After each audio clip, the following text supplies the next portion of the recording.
శివపార్తి గారు రెస్పాండ్ అవ్వండి. అన్నేనండి మిమ్మల్ని గోల గోల అసలు చెవుల్లోంచి బ్లడ్ వస్తుంది. ఏంటండి చిల్లర గోల అంతా? ఓకే ఎవరో మాట్లాడితే చిన్నగా మాట్లాడవచ్చు కదా. సరే పాయింట్లోకి రండి. చిల్లర మనుషుల దగ్గర చిల్లర గోలే ఉంటుంది. సరే ఓకే ఓకే ఓకే నోరు జారి మాట్లాడకండి.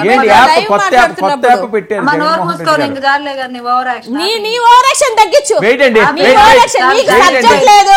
నీకు సబ్జెక్ట్ లేదు, సబ్జెక్ట్ మాట్లాడలేదు. నువ్వు ఈ చిల్లర మాటలు మాట్లాడుకోవడానికి నువ్వు అసలు సబ్జెక్ట్ జీరో. నీకు సబ్జెక్ట్ జీరో. నీకు సబ్జెక్ట్ జీరో. నీకు చిల్లర మాటలు మాట్లాడడం తప్పితే నీకేది చేత కాదు. నాకు అర్థమైపోయింది. ఆ టీడీపీ అధికార ప్రతినిధి అన్న కాస్త సబ్జెక్ట్ అన్న మాట్లాడతాడు. నువ్వైతే అసలు సబ్జెక్టే మాట్లాడు. కాదు, నీ సబ్జెక్టే లేదు. నీకు జీరో. మాట్లాడి ఇంకా అసిస్ట్ చేసుకోవడం చెప్పినా కదా, నేనే చెప్తున్నా కదా. పాయింట్లోకి రండి. ఏంటి పాయింట్లోకి రా ఫస్ట్. అమ్మా తల్లి పాయింట్లోకి రా. రాళ్ళేసి కొట్టినట్టు యాప్ అండి. కొత్త మొహం మీద రాళ్ళే వేసి కొట్టాలి. కొత్త యాప్ అట జగన్మోహన్ రెడ్డి గారు.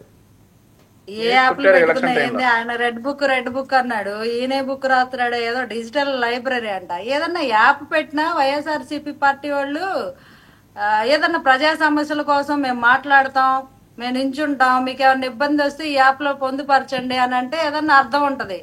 వీళ్ళు అవినీతి చేసి స్కాములు చేసి బూతులు పెట్టి అరెస్టులు చేస్తే ఎవరు అరెస్ట్ చేశారో దాని గురించి పెట్టండి అంట. జగన్మోహన్ రెడ్డి గారు అందరు పరామర్శించేది ఎవరిని? గంజాయి బ్యాచ్ ని, బ్లేడ్ బ్యాచ్ ని, ఈవీఎంలు బగలగొట్టిన వాళ్ళని, క్రిమినల్స్ ని వెనకేసుకొచ్చి ఒక క్రిమినల్ పెట్టే ఒక క్రిమినల్ యాప్.